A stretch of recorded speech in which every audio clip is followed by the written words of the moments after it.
Alright, today I want to talk about why I think every game needs faction paint sets, and to determine if one game actually did it right.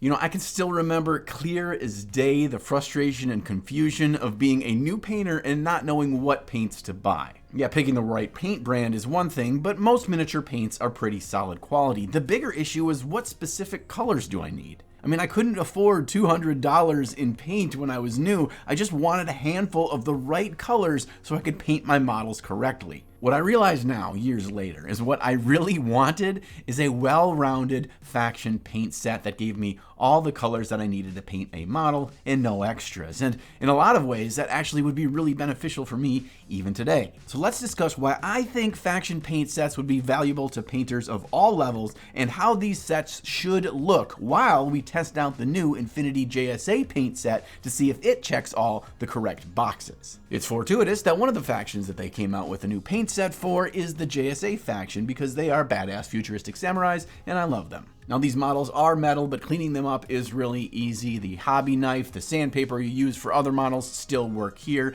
but you can also bend any weapons or details to the direct position that you want them in before you start the painting. Sometimes metal models will have a little peg in the bottom of the foot. I like to drill that into the base itself before I base and prime the miniature. This way it's super sturdy. In order to do that, I just take a little drop of paint, put it on the bottom of that peg, place it right on the base where I want that foot to land, and then I drill the hole there of the correct size, and we're good to go. I filled one small line gap in the model with Tamiya epoxy putty, which wasn't required, but I enjoy these little model building steps, and then I slapped down some mud and 3D printed debris, and I primed in black. Now, Corvus Belli released two different faction paint sets here, Pan Oceania and JSA. They each come with 10 paints, a model for you to paint, as well as a quick start painting guide and how to use the colors. Now, to me, 10 to 12 paints in a faction paint set is the correct number. You don't want too many colors, but you want enough that you have enough interesting primary and secondary tones to really fill out that full color scheme. In the JSA set, we get black, white, and gray, 2 interesting desaturated green and blue colors, 3 skin tones, and 2 reds.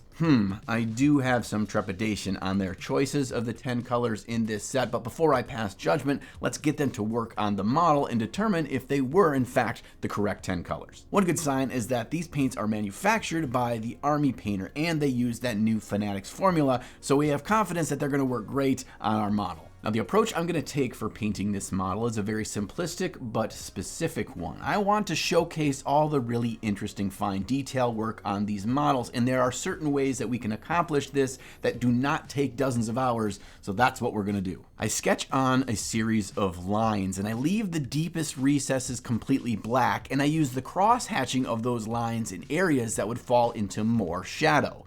Areas in pure light will be completely covered in a base coat. This way we build up depth of color over the black primer in just one coat of paint. I use full coverage on much of the surface, but not everything. This way I can create really quick impact with just one base coat and then 1 or 2 highlight steps. We're building up more lines with fairly thick paint, and I'm only thinning it with a small bit of water so it flows easily off of my brush. This approach works best over black or a dark primed model because we're leaning into those darkest dramatic shadows that the primer provides. I'm not wasting any painting time painting in the shadows. We're just going to leave those untouched. And the fact that this paint covers really well in one coat goes a long way to speed up this process to see good looking results really quickly. Now, I said this painting process isn't complex. In fact, it's deceptively simple. We're just doing the same step over and over again, but in order to execute on it effectively, you'll need to be using a brush with a nice sharp tip and put in the hours at the painting desk to control exactly where that brush tip goes. If you make a mistake, don't worry, you've got that black paint from your paint set. Just put that in the crack or crevice where you had the paint spill over in, and you're ready to keep moving. Each model you paint with this quick slashing style will give you more consistency with that brush to hit those tiny details the way you want and avoid those black areas. Some areas of this model are going to be a white armor, and some other areas are going to be a shiny silver. I'm going to use non-metallic metal painting approach for this because the set doesn't include metallics. And I actually don't think that faction paint sets should include metallic paints, and here's why.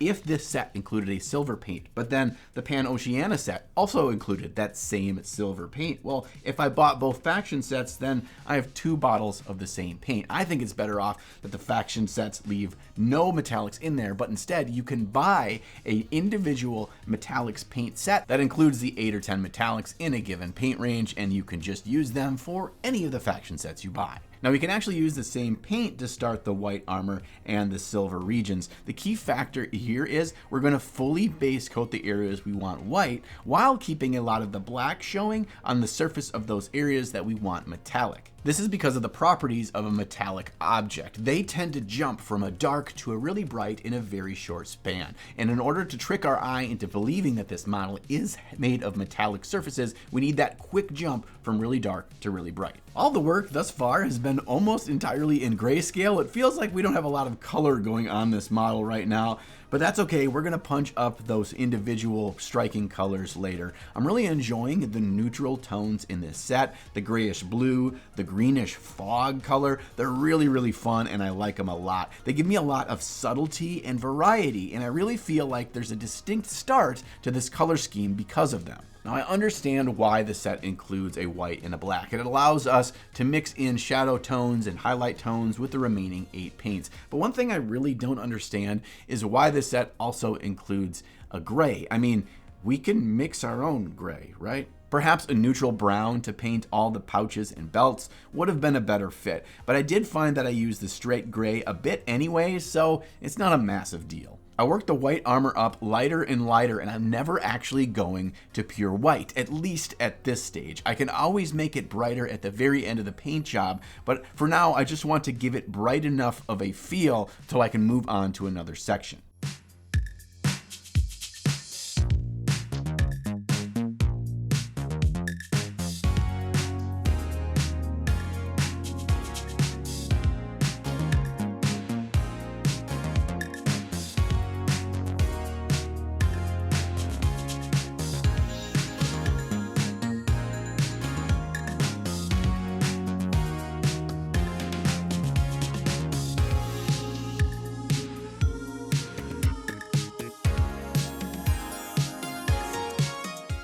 And at this point, I did feel like his pants were too desaturated and too close in tone to the metals, so I thinned down the black, the green, and the red to get a dark rusty brown color, and I thinned that down into a wash consistency, and I slapped that all over the pants.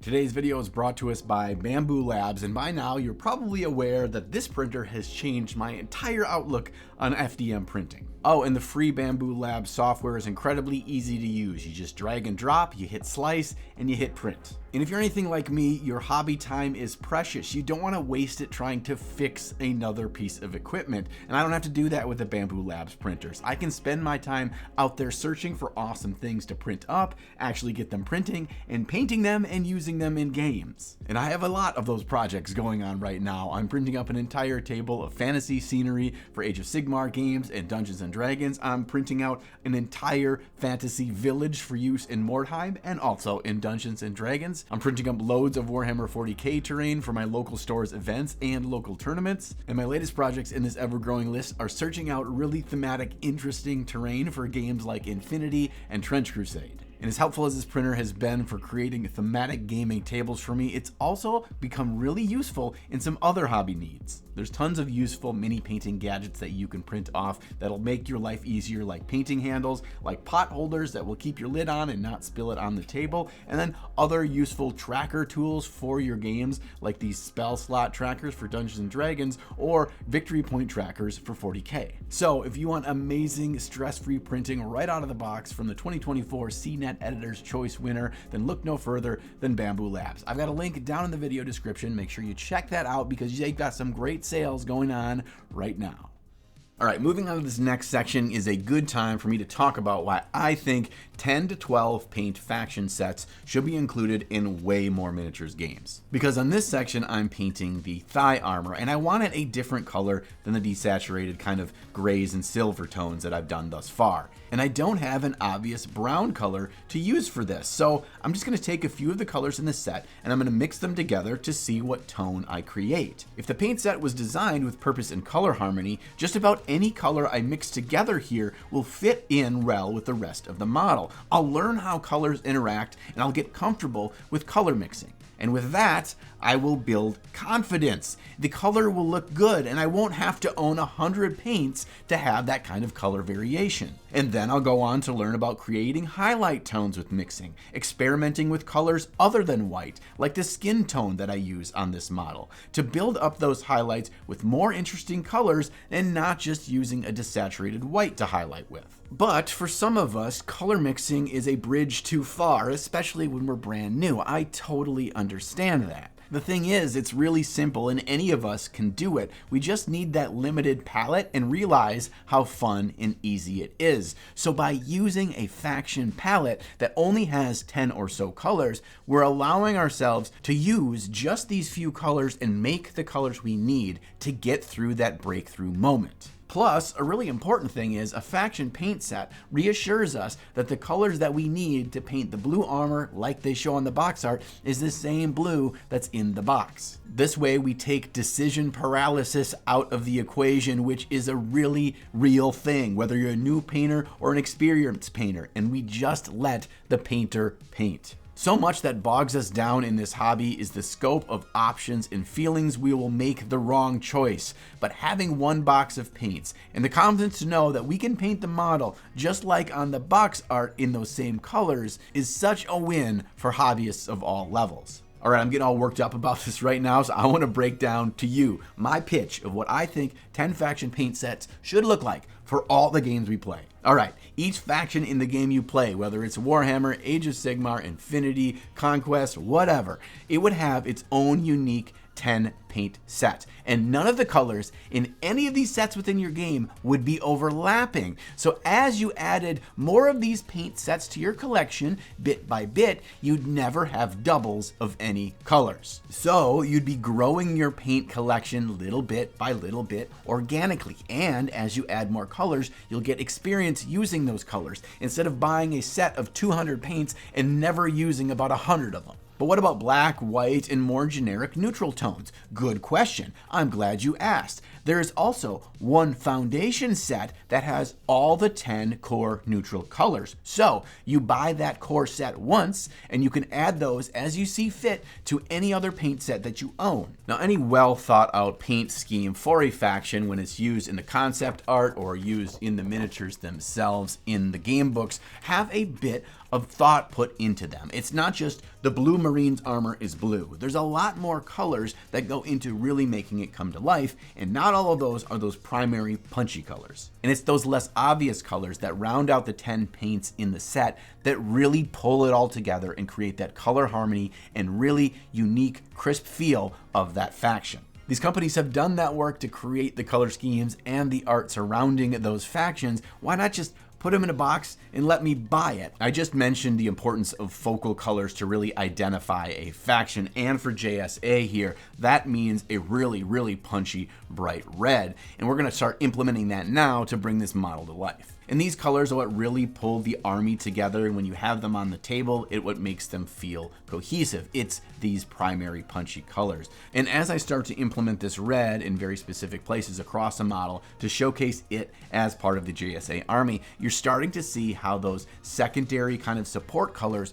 are really aiding to bring depth and to really reinforce those primary colors. All right, I'm gonna get off of my soapbox now so we can finish up this model and give my final thoughts on what I think of this specific faction paint set. Overall, I think this and the Pan-Oceania Infinity paint sets are great. They accomplish what I want them to, and they're flexible enough that I could take these 10 paints in this set and paint any model in my pile of shame, and it would have an interesting, cohesive color scheme to it, which is a really important thing for a well-designed faction paint set. You should be able to take these colors and go paint something completely different, like a dinosaur or whatever, and it would still look cohesive. It would still look great because these colors colors work well together. I do feel the one fumble on this paint set is the choice to include 3 different skin tones. Heck, many of the models in the JSA Army don't have any skin showing, including the one I'm painting here. Now, the bright skin tone was amazing to use as a highlight color, and I used it across much of the model.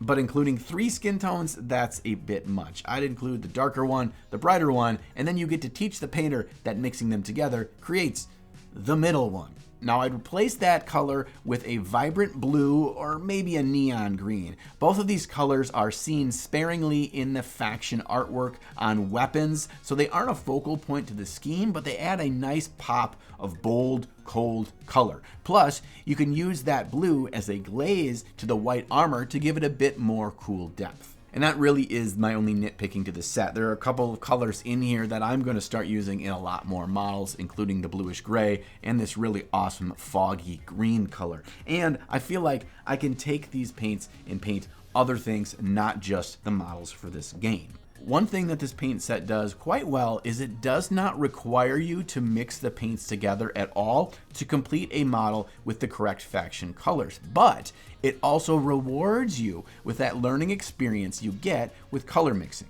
And I do think that's a really important box to check for any faction paint set. It needs to be really approachable for a new painter and not require you know a lot of techniques or even how to mix paints. But then, as you grow as a painter and start integrating more color mixing and other techniques, the paint set will grow right along with you. So it's great for a wide variety of painters. I genuinely hope that Corvus Belli continues to put out paint sets for all of their factions, and I also hope that other miniature companies take note of this. Because as you may see, I have a problem with collecting paints, and the more my paint collection grows, the more I find myself really enjoying painting with a more restrained, tighter group of paints and enjoying the painting process exploring those colors. Nothing I hate more than staring at my wall of paints trying to find the right gray-brown to paint the rocks on the base.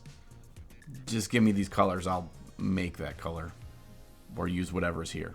So yeah, the most important thing was I had a lot of fun painting this model, the latest one in my JSA warband, and I didn't have the stress of worrying about fancy painting techniques or what color to pick. I just used these 10, sat down in one evening and knocked them out, and I look forward to painting a new model for my faction every evening this way until I get it all done. Thank you for joining me today for this fun video, and thank you again for subscribing to the channel. You doing that lets you know that my new videos are out, and that means a lot to me that you come back. And if you wanted to support the channel in another way, you can check out my affiliate links in the video description below so you can pick up the same hobby goodies that I use at a discount. Or maybe you'll find a cool Ninjon shirt on my website down below. Or hell, maybe you'll go full samurai and check out the Ninjon Patreon link down there and see all the awesome rewards you get as a thank you from me for supporting me there. Now I'm going to be back next week with another new video, this time on a new set of models that I have been looking forward to painting for quite some time, and I hope to see you there. Just make sure that sometime